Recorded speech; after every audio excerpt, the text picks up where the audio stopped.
Phone tapping పై విచారణ జరుపుతున్న ప్రత్యేక దర్యాప్తు బృందం దూకుడు పెంచింది. ట్యాపింగ్ కు సంబంధించి మరిన్ని ఆధారాలు సేకరించడంపై దృష్టి సారించింది. భవానీపురం పోలీస్ స్టేషన్లో ఇవాళ సిట్ ముందు టెలికాం సర్వీస్ ప్రొవైడర్లు హాజరు కానున్నారు. మరింత సమాచారం మా ప్రతినిధి ధనంజయ్ అందిస్తారు.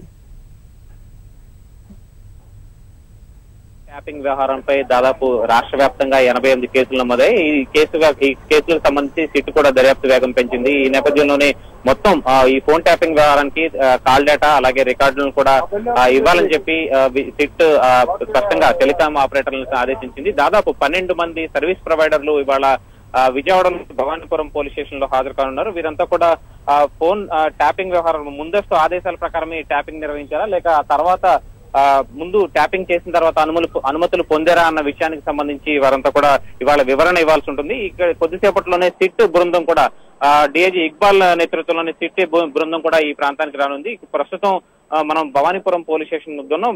కొద్దిసేపట్లోనే ఈ సిట్ బృందం ఇక్కడికి రానుంది. ఆ తర్వాత 11 గంటల సమయానికి మొత్తం 12 మంది సర్వీస్ ప్రొవైడర్లు కూడా ఈ భవానీపురం పోలీస్ స్టేషన్ లోనే సిట్ ఎదుట హాజరై ఈ ట్యాపింగ్ వ్యవహారానికి సంబంధించి పూర్తి స్థాయిలో వివరణ ఇవ్వనున్నారు. మొత్తం ముందస్తు ఈ ట్యాపింగ్ కి సంబంధించి ముందస్తు అనుమతులు తీసుకున్నారా లేకపోతే ట్యాపింగ్ చేసిన తర్వాత ఈ ట్యాపింగ్ చేసిన తర్వాత అనుమతులకు సంబంధించినటువంటి లేఖ పంపించారా అన్నది మొత్తం పూర్తి వివరణ అందించాల్సి ఉంది సిట్ ముందు. అయితే ఇవాళ మొత్తం రాష్ట్ర వ్యాప్తంగా 88 కేసులకు సంబంధించి కూడా ఇటు విజయవాడ కానీ అటు జిల్లాలోని కృష్ణా జిల్లాలో నమోదైన వేర్వేరు కేసులు అలాగే విశాఖపట్నం ఇతర ప్రాంతాల్లో కూడా నమోదైనటువంటి కేసులకు సంబంధించి కూడా సిట్ ఇవాళ పూర్తిస్థాయిలో దర్యాప్తు చేయనుంది. ఇక వీటి సర్వీస్ ప్రొవైడర్లు ఇచ్చే అంశాల వివరణ ఆధారంగానే తదుపరి నోటీసులు జారీ చేయాలన్న అంశానికి సంబంధించి కూడా సిట్ ఆలోచిస్తుంది. అయితే ఈ ట్యాపింగ్ వ్యవహారంలో కొంతమంది ఉన్నతాధికారులు తెలంగాణ రాష్ట్రానికి చెందినటువంటి ఉన్నతాధికారులు కూడా ఉన్నట్టు తెలుస్తుంది. ఇందులో ఒక ఐపీఎస్ అధికారితో పాటు ఒక ఐఏఎస్ అధికారి హస్తం కూడా ఉంది ఈ ట్యాపింగ్ వ్యవహారంలో అని చెప్పి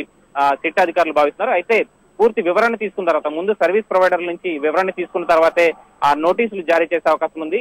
అటు తెలంగాణలోని ఉన్నతాధికారులు అలాగే ఐపీఎస్ ఐఏఎస్ అధికారులతో పాటు మరి కొంతమందికి నోటీసులు జారీ చేసే అవకాశం ఉంది. అయితే కొద్దిసేపట్లోనే ఈ ట్యాపింగ్ వ్యవహారానికి సంబంధించి సిట్ దర్యాప్తు కొనసాగే అవకాశం ఉంది. ఇందుకోసం మొత్తం 12 మంది సర్వీస్ ప్రొవైడర్లు కూడా ఇవాళ రేపట్లో కూడా సిట్ ముందు హాజరై తమ వివరణ అలాగే దీనికి సంబంధించినటువంటి వివరాలు సమర్పించే అవకాశం ఉంది.